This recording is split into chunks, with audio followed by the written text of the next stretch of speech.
Sunday the 14th of April 2019.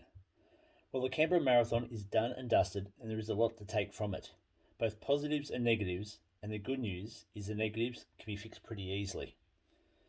Today the equation from the race is simple. If I'd got my long runs in since Orange, I would have qualified for Boston. At 28 kilometres, I was at 2 hours. I had 70 minutes to run another 14 kilometres. Instead, it took another 100 minutes. And I believe mainly for two reasons. No long runs, that's 32 kilometres or longer, since Orange, and poor hydration management today. I ended up severely dehydrated and in a scary place. But before we go there, let's work our way through the entire race. Everyone, welcome. It is the Running with Heart podcast. Another week has gone, and here we are in the Running with Heart studio as I make my way towards the Sonder Monster, mission 231, in May 2022, running the entire Larapinta Trail in support of the Heart Foundation. This week, I've been starting to think about my mental preparation, my mental training, my mental strength ahead of the 231 kilometre event next year. And if I'm going to have any chance of succeeding, completing the event and the mission itself, because this is what the mission's about, completing that 231 kilometres, it's one thing to be physically prepared, but if I'm not mentally prepared, what I'm training physically is a waste of time, basically, to put it simply. You'll hear lots of different statistics and viewpoints, I guess, on physical and mental strength and importance going into marathons and ultra distance running. A lot of people will say it's 80% physical, 80% mental, 20% physical. Some people will say if you can run 50 kilometers physically, anything after that becomes mental. You've got to be able to have the mental strength to carry on. It doesn't matter about the physical side after that. So for Father's Day, Monique gave me a book by Addie, Bracy, Mental Training for Ultra Running, which I've started reading. It's your psychological skills guidebook for ultra success.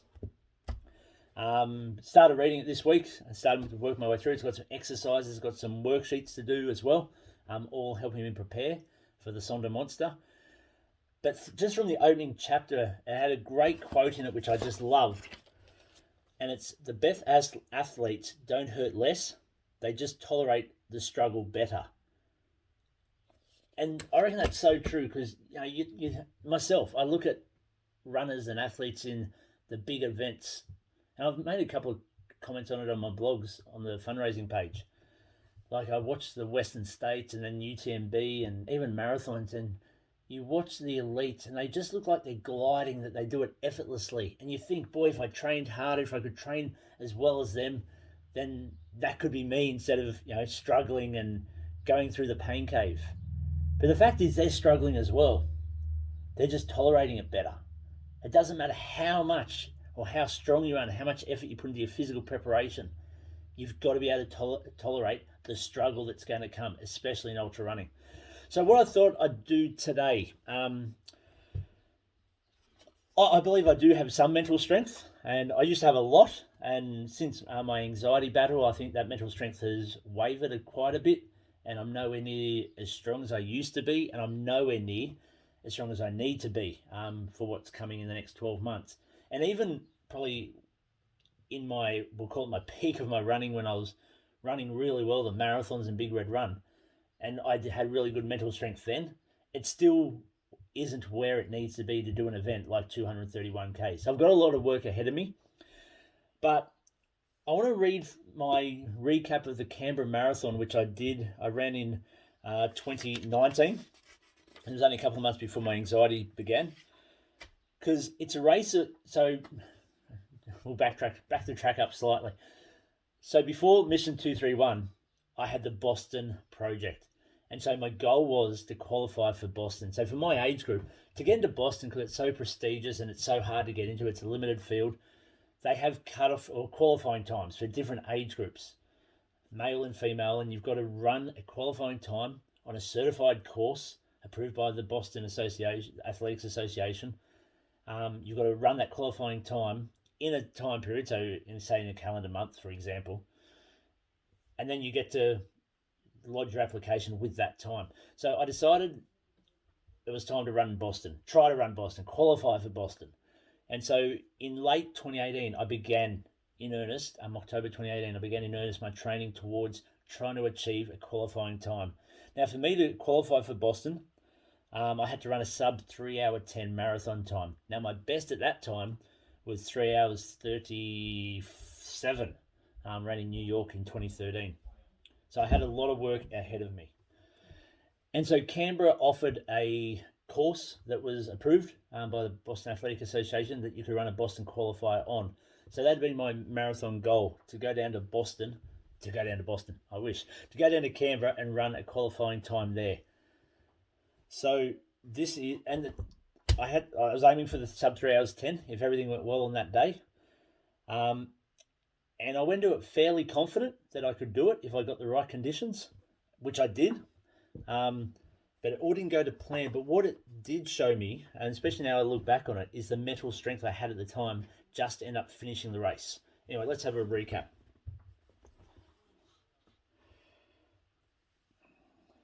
So we travelled down to Canberra on the Friday, getting a whole day down in Canberra before the marathon.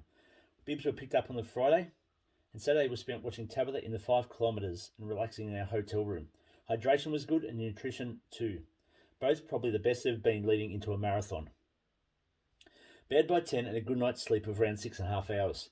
Breakfast was as normal, 3.25 cups of oats, wholemeal toast with jam and 1 banana. I had 100 mils water too. A few warm-up exercises before standing at the start line, and whilst on it for 10 minutes, I kept doing the warm-up exercises. I think it was the most relaxed I've felt standing on the start line of a marathon. Very calm, very relaxed, very focused. Garmin watch didn't hook up satellites straight away, so the running pace was the running pace was out first kilometres, but it was clocking the kilometres in time with the kilometre markers. So it was telling me I was running first kilometre around 6 minutes per kilometre pace when I actually ran it in 4:17, which is around, I think I need to run 4:22s per kilometre, I believe, from memory. I just went with the feel and was feeling very comfortable through the initial kilometres. I'd studied the map well, and my plan was 4:20s for the first 3 to 4 kilometres before taking advantage of some downhills. Then backing off the pace through the hilly section before again pushing to sub 4:10 per kilometre for downhill and flattish section of the course. This would take me to the halfway point of the race. The early kilometres continued to fly and I was feeling very comfortable. The day seemed perfect for running. About 15 degrees and overcast, a slight breeze. I couldn't have asked for more perfect conditions to have a crack at a marathon PB or a Boston qualifier. I ran through the drink station at 6 and 9 kilometres, noting they had gels on course. I was carrying 3 of my own. My plan was to gel at 15 kilometres, 22 kilometres and 30 kilometres. As I ran through the drink station at 12.5 kilometres and at the beginning of a long downhill section, ahead of my time, and I was feeling great. I recalled something I'd read in Rob De Costella's biography. When he was in a world record race against 2 Japanese runners, they ran through the early drink stations. Deeks did not. By the end, he finished strong and they faded away. Looking back, God was talking to me right here. Having memorised the course's map, I knew I was heading into 5 kilometres of predominantly downhill running. I continued with my focused running and mantra, run the kilometre I'm in. As 14 kilometres passed, I glanced at my watch, noting it was just under 60 minutes. I recalled the first and longly awaited time I'd beat 60 minutes in Sydney's Surf, Sydney's 14-kilometre famous fun run. I nearly threw up at the finish line having worked so hard for it. On that day, I don't think I could have run another 100 metres. Today, I felt like I was still warming up. Today could just be my day. I had my first gel and mouthful of water at 15 kilometres and continued downhill. I knew at around 18 kilometres I would have a couple of small climbs till the 21 kilometre mark and beyond to 24 kilometres. I cruised through these with my kilometre splits not going near 4:30. The halfway point came and went, and with it, my third fastest half marathon time, sub 90 minutes, At this point, a sub 3 was on target, definitely a Boston qualifier of 3 hours 10, most definitely today's race goal of 3 hours 20, and my marathon PB of 3 hours 34 and 7 seconds. Monique and Tabitha had been moving around the course, and I once again saw them at 24 kilometres just before the climb onto the bridge. I stopped for a quick kiss and an opportunity to break up my stride. My hip flexors had just started to show the first signs of tightness, so I figured a short break in the rhythm would be good. At this point, the half marathoners started to join our course, hundreds of them, and for the first time today, my mind and rhythm started to falter, to skip focus, or best so to speak. Heading across the bridge, I knew I was heading into perhaps the toughest part of the run mentally. 4 kilometres out past Black Mountain and 4 kilometres back. Now, in my preparation for the Canberra Marathon, I'd spent a lot of time in my stretching and in my core sessions at home doing the mental preparation, the visualization for this part of the race that was coming up. As I'm about to mention, it's where I struggled last year, or the year before when I did Canberra for the first time in 2018. We'll continue on. This section last year was hell. Gale force headwind. I've done a lot of mental preparation work for this section in my training. I know as I head off the bridge, if I stay strong and run smart, I can really set myself up for the final 10 kilometres and definitely a Boston qualifier. As the run continues out towards Black Mountain and surrounded by the half marathoners, I know my head is not in the same spot as earlier. Coincidence? Fatigue? It's around 27 kilometres when I receive the first message from my brain to walk soon. I choose to ignore. I'm running well. I don't need to walk. I gel it at hour 50 minutes. So again, this is the first sign, the initial signs of that mental battle starting to come in. This is where you've got to be strong enough to refuse or refute those messages coming from your brain to say to walk, to stop, to slow down. This is the mental battle starting right here. At 28 kilometres, I note I've run it in just over 2 hours, just. It's by far my most quickest 28 kilometres ever, and it means I've now run 2 sitter serves in the 60-minute time zones. If I could keep it up, it's a definite sub-3 hour marathon, beyond my wildest dreams. I've 10 minutes to play with for a Boston qualifier, a dream come true. The urge to walk grew stronger after turning around and heading back to Canberra. I kept convincing myself that I wasn't walking in this section to 32 kilometres. I'd worked too hard in mental training to do that. I also told myself that I wasn't walking on any downhills. I kept running, although slower. And in my preparation, just leaving the book there for a sec, the diary. In my visualization that I'd done, it was this section running out past Black Mountain to the turnaround point and then back because it had been held the year before. I'd spent all this time visualizing, running strong, not slowing down, pushing. Because I knew if my race was going to fall apart, it was going to fall apart in that section. And I figured in my preparation that if I could nail that, visualizing it, and then on the day, nail it, it set me up for the finish, the last 7 or so Ks once you get through that section. So I was feeling really good at this stage. Okay, we'll get back to the diary. At 32 kilometres with hips tight and right knee and ankle hurting, I knew I was going to be able to keep it up for another 10. That's 10 kilometres. How quickly the mindset can change. This is the mental strength part. At the 32 kilometre marker, if I ran 4:30s per kilometre from here, it would still be a Boston qualifier. That's how close I was. If I blew out to 6 minutes per kilometre, I would still beat my New York Marathon PB. That was the 3 hours 34, 7 seconds. That's how well I'd run so far. So at 32 kilometres in this race, I've been probably averaging around that 4 minutes 20 mark per kilometre. I could let you go out to 4:30, which is only 10 seconds, but that's a big difference. So to slow it by 10 seconds per kilometre, I still qualify for Boston. By letting it blow out by a minute and a half, which is just massive, like that's a huge reduction in speed for what I've been running, I would still PB the marathon. Okay, back to the diary. Took another gel around 33, 34 kilometres and a high five to Monique and Tabitha, letting them know I was walking from here. The plan was 800 to 900 metres run, 100 to 200 metres walk. And again, this is the mental strength starting to weaken. I've given into that voice that was saying, I had the one voice saying walk now, and I had my other voice saying, no, we're running this thing, we're running. And that's the first indication there, the mental strength has wavered. and I'm not tolerating the struggle as well as I should have been. Okay, back to the book. Not long after this point, I started to get real thirsty. My throat was dry. No problem. Drink station before the next bridge. It's about 2 kilometres away. My walking period started to get more longer than shorter. I got to the bridge knowing I was really starting to struggle. No drink station. It must be on the other side of the long bridge, I thought. I could see the banners. I walked some more. Wrong again. The banners were kilometre markers. Had I recalled the map wrong? I walked past and through the group of spectators at 37 kilometres and considered dropping out. So I've gone within the space of 5 kilometres, 32 kilometres. I'm doing okay. I'm doing the calculations in my head, which is probably, again, the first sign, the real first sign of the mind starting to look for a way out. Because if I start slowing down here, I can still do a Boston qualifier. If I slow right down, I still get a PB. These are all options, and it's getting you away from that struggle, protecting the body, I guess, in a sense. But within 5 kilometres, I'm considering dropping out. That's where the mental strength has just wavered so much. Back to the recap. Probably the only thing that stopped me dropping out was the number of spectators.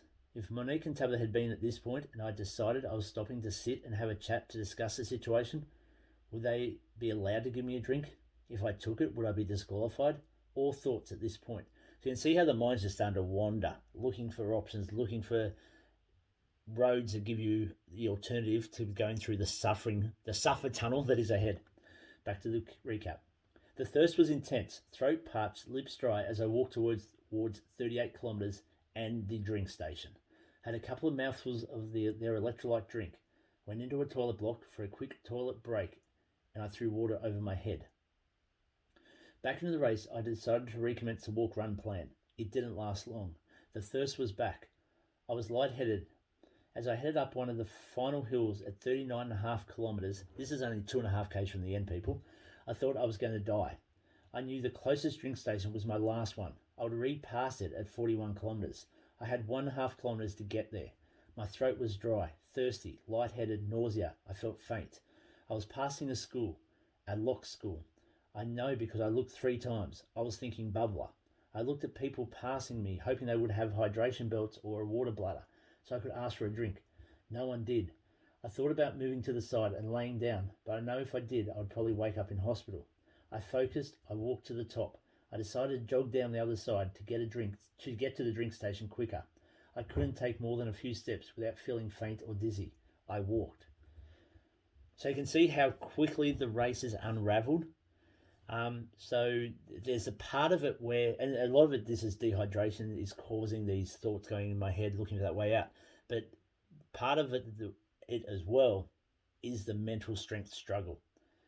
So on one hand, yes, it's weak because it's weaker because I've given myself options. I've walked when I wanted to run. So I faded there. But there's also signs there to me that it's strong because I haven't laid down yet. I haven't pulled out. I haven't quit. I'm pushing towards the end. We'll go back to the race. Finally, after what felt like an eternity, I got to the drink station and grabbed 2 electrolyte cups. I moved under a tree. I couldn't drink them. If I did, I would throw up. I placed them on the ground and stared at them. I looked at the 41 kilometre banner. 1.2 kilometres to go. Do I quit? Do I stop here? There is no Boston qualifier today. Even the 3:20 is now gone. 3:20, 3 hours 20 was my original goal, remember? However, despite what has happened over the past 8 kilometres, I could still PB. How funny is that? I would have to jog it in, but I would still run a PB. But that's not what it's about today. It's about Boston. Am I on track? Can I qualify? So at 32 kilometres, with 10 kilometres to go, I could slow my pace by 10 seconds a kilometre, if you recall, and still qualify for Boston with a 3:10 time. My goal had been 3 hours 20, just to see if I was on track to getting towards the Boston qualifier. Back at that 32 kilometre mark, I could blow out to 6 minutes a kilometre, which is a comfortable run for me, and I would still PB my New York time of 3 hours 37. With 1.2 kilometres to go, I can't do Boston anymore. The 3 hours 10 is gone because I've slowed down so much. The 3 hours 20 is also gone.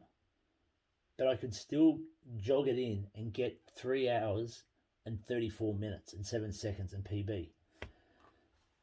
Let's see what happens. I look at the banner and then the drinks again. Do I quit? If I don't have the drinks, I'm going to die. If I have them, I will throw up and perhaps die anyway. Do I quit? You can see where their mind is. It's just gone. It's not rational. It's just thoughts everywhere. I picked up both the cups and I began walking towards the finish. I had a sip and I walked some more. Another sip. I threw one cup away. The other cup would get me home. It was a slow and reflective walk, perhaps even enjoyable. I read that and I recall myself walking back along. You go under a bridge, you go turn left at a roundabout, you turn right at a roundabout, you're going through some of the government buildings and you're heading towards the park near Old Parliament House where it all starts. So I can picture that and what I was going through at the time, and I wasn't happy. I wasn't enjoying it. And yet I've written, perhaps even enjoyable. It wasn't enjoyable. But I do look back and I think I'm proud of the moment. Not proud of the fact that I got to that low point that I've allowed myself to get to through bad hydration planning, bad map recalling, getting the drink stations wrong. But proud in the fact that I've kept going and I've put one foot in front of the other. Okay, let's get back to it. We're almost at the finish line. Where are we? I threw one cup away, the other would get... That's right, perhaps it was even enjoyable. I'd stayed in control, made decisions under duress, and by calling it a day on the running, I saved myself perhaps a week or two of recovery time. I ran the last 200 metres, a time of 3 hours, 43 minutes and 14 seconds. It was better than the Sydney Marathon last year, 14 minutes better than Canberra Marathon last year, 9 minutes outside my PB, 23 minutes away from today's goal, 33 minutes short of a Boston qualifier, and 43 minutes short of the sub 3 hour time that had looked possible at 28 kilometres. Relieved to find Monique and Tabitha, perhaps not as relieved as they were to see me. They had no idea where I was after seeing me, looking so good at 34 kilometres. The race app had crashed. I had to lie down. I actually drank a can of Coke. I'm not usually a Coke drinker, people, so yeah, that's a big thing to actually drink a can of Coke for me. I retired. I retired again from marathons, if only for 60 minutes. Where did it go wrong? 14 kilometres in just under 60 minutes. The next 14 kilometres in just over 60 minutes. The next 14 kilometres in 100 minutes. So break it down. That's the breaking your marathon into thirds. The first 14 in under 60. The next 14 in just over 60, and then 100 minutes, an extra 40 minutes on that final 14 Ks. Too fast, too early? I don't think so. The point of today was to see where I am on the road to qualifying for Boston. I discovered that. 32 kilometres. That's my limit at the moment. My last long run was Orange Running Festival, plus 33.2 kilometres broken into 3 runs. So my last long run was Orange Running Festival, 33.2 kilometres broke into 3 runs, although only minutes apart. Yeah, I think that day I did a 10 kilometre... No, that's right, I ran out there. I ran from my parents' place to the festival, and then I believe I might have run the half marathon and then the 5K, and then a K after that to get to the 32. Before that, it was 25 kilometres on the 22nd of February. Since Orange, 21.1 kilometres last weekend, and that was hell. Lack of long runs, it's that simple. I look at that, and yes, long runs were partly to blame for it. I hadn't done enough long runs going to a marathon. But it's definitely the hydration played the part. And I should have been mentally stronger. Yes, I was mentally strong enough to finish the race. I can recall vividly to this day standing under that tree at that final drink station at 41 kilometres. I can remember leaning back against it, holding the 2 cups, looking at the banner, and it's the closest I've ever been to giving myself a DNF, a did not finish. And I've never had one in my life. And you can't go through your whole running without one. One's going to happen one day. But that's the closest I've ever been to walking off a course. Yet I still had, despite everything that was going wrong in the race and in my head, I still had the mental strength to carry on and walk to the finish line.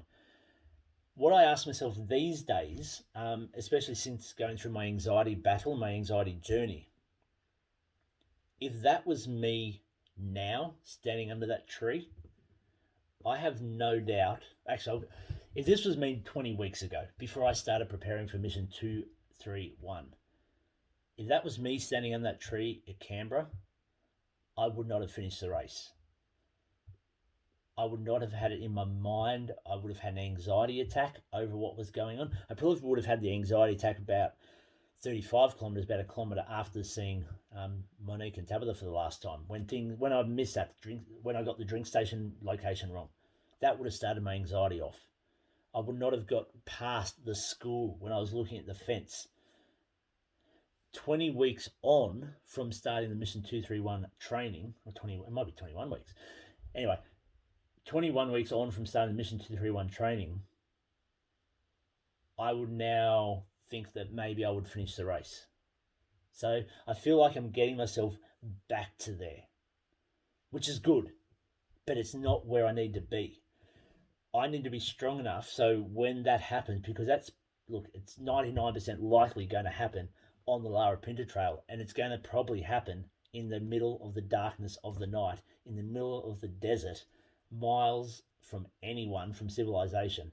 And I've got to be strong enough, mentally strong enough, to put one foot in front of the other and get myself to the next checkpoint, come into that checkpoint and continue on to the next checkpoint, and so forth until I get to the finish line. And that's why now, 36 and a half weeks out, it's 36 weeks today, to the Sonder Monster, I'm now preparing and starting my mental training in earnest. I've thought about it before on runs. I've done visualization. I've started doing visualization. But I've never done textbook training. And that's what I'm doing with this mental training for ultra running that Monique gave me and the kids gave me for Father's Day, which I'm truly grateful for. And it's got Courtney DeWater on the cover. She's inspiring. She's just won UTMB for the second year in a row, or second event in the row. Didn't happen last year. And she is, again, she's one of those athletes that you look at and go, wow, if only I could run like her. Like, she goes into the checkpoint, she picks herself up, she goes again. But like that quote I read out, which is in the opening chapter of the book, the book's by Addie, Bracy, and I'll put that in the show notes in case you're interested in looking it up and having a read. The best athletes don't hurt less. They just tolerate the struggle better. And so that is where I've got to focus on with my training as well as the physical side. Physically, I've got to get myself ready over the next, down to 8 months. Got to be physically ready to be able to run an ultra race or an ultra distance that I've never, ever done before, that I've never contemplated before, 231 kilometres. But all the effort and time I'm putting into that, and will put into that in the next period of time, leading to May next year, is a waste of time if I don't mentally prepare the same, if not more. Because the mind will give before the body. The mind is designed to protect the body. And it's only by doing or seeing how far you can go that you actually find out how far you can go, if that makes sense. Okay, it's easy to see and go, oh, the furthest I can run in 60 Ks and that's it. You don't know if you can run 231 Ks until you attempt running 231 Ks. So that is where I'm at. That is the training I'm going under. At the moment, working my way through the book, doing the worksheets that are in there, the exercises that are in there, that will hopefully, if I revisit that Canberra moment, I can deal with it better. Yes, I finished the race, and yes, to this day, I'm immensely proud that I finished the race. But the fact is, at the time, I was aiming for a 3-hour 20 marathon. At 28 kilometres, I was on target for a 3-hour marathon, and I should have achieved that 3-hour marathon. And it's probably something that still eats at me to this day, if I'm honest. I should have a Boston qualifier. I would never have got to run Boston because of COVID. It got cancelled last year. That was the one I was aiming for. It got cancelled. So everything happens for a reason, and it's not our purpose to work out the reason. But our purpose is to be the best version of ourselves that we can be. For me, I've been led, I believe, by God to heading out into the desert to run 231 kilometres in support of the Heart Foundation and to create awareness and education of heart disease, which is still Australia's #1 killer. And so I'm doing everything I possibly can through the mental training and recalling moments like that from Canberra, learning from it to give myself the best opportunity to do that. So I don't let anyone down, especially all the supporters that are out there backing me all the way and supporting the Heart Foundation in the journey. Week so far, let's get into the training. Training's been good. My rehab from my ankle injury is still going well. So it's been 3 weeks today since I injured the ankle. And I actually have run this week. I ran on Tuesday. My program had me down to do a 30-minute run, which was a 30-minute run, which comprised of 20-minute running on the trails, followed by a 10-minute walk. I did that in the early hours of Tuesday morning. It was beautiful being out there with the sunrise and the freshness of the bush for the new day. The frost on the ground as well. Still got the frost here in September in Portland. But it went really well. It was really nice to run on it again. It feels weak. It feels very weak, but that's to be expected. And I've also been this week doing some rehab exercise. You might have seen on the social media posts, balance board work, just strengthening the ligaments and the tendons, making sure I've got it A-OK. And I honestly believe, I think I said this in one of my vlogs during the week on the runs, that I always have done the balance board work and stability work and one-legged work. And I really think if I hadn't been doing that, I probably would have snapped my ankle 3 weeks ago and have a long layoff. So, yeah, I'm really happy that I'm back out doing stuff. And then on the Thursday, I backed it up with what was that? That was 60 minutes, where I was down to run 30 minutes on the roads and then 30-minute walk. And I got a bit carried away and ran 36 minutes and then walked 24. But yeah, it went really well. It was a bit sore afterwards, but it's to be expected. It's still sore every day, but improving. And that's what I'm looking at the moment. This weekend, did a 2-hour bushwalk today with Monique, just out in the bush, enjoying it. Beautiful day for it, beautiful spring weather. Down for a 90-minute run tomorrow, and that's meant to be a full 90-minute run. But yeah, just trying to work out how I'm going to do that, how I'm going to work it in, because hoping to get my COVID vaccine tomorrow at the Lithgow walking clinic. So yeah, got to work out how I'm going to fit that in. If I don't, we'll do some mental training. And I'm not sure how I'll react to the vaccine this week, so when I can't do the physical work, it'll be mental training with the book. And so I know every step, every day, I'm progressing towards the Sonder Monster and the Mission 231 project. Everyone, thank you for the continued support. As I keep saying, it's really, really appreciated. The Heart Foundation is just amazed at the support that's coming in. I don't have the numbers in front of me, but I think it's 46 people we currently have skipping, which is just incredible. We've had our first 4 or 5 finish the 4 weeks, and so they've got the Heart Foundation Momento coming their way.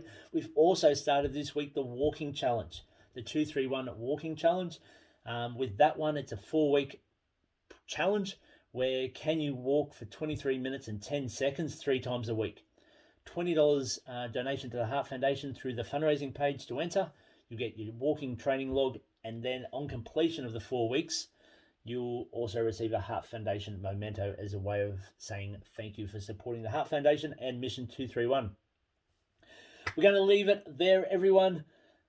Hope you enjoyed a look at mental training and especially my Canberra Marathon event. I've been there twice. The first year it was for my 40th birthday, and it was not a disaster, but it was an absolute horrible day weather-wise, gale force winds, and I was hesitant in going back as a Boston qualifier course, but there's not many of them in Australia, so it had to be done. And looking back at it, despite the disappointment of, I'll use the word failing, achieving the Boston qualifier when it was there for the taking, the conditions were perfect. The first 32 kilometers had gone perfect, near perfect, and it really should have walked away with the Boston qualifying time. It didn't happen. It all happens for a reason, and I can now look back at that Canberra Marathon and see that it's another stepping stone in my Mission 231 journey, because it's going to be something that helps me improve myself to get to where I need to be to achieve Mission 231. Until next week, everyone, make sure we increase our activity levels. Let's reduce the risk of heart disease. And whatever you do each and every day, please make sure you do it running with heart. Till next week. Bye.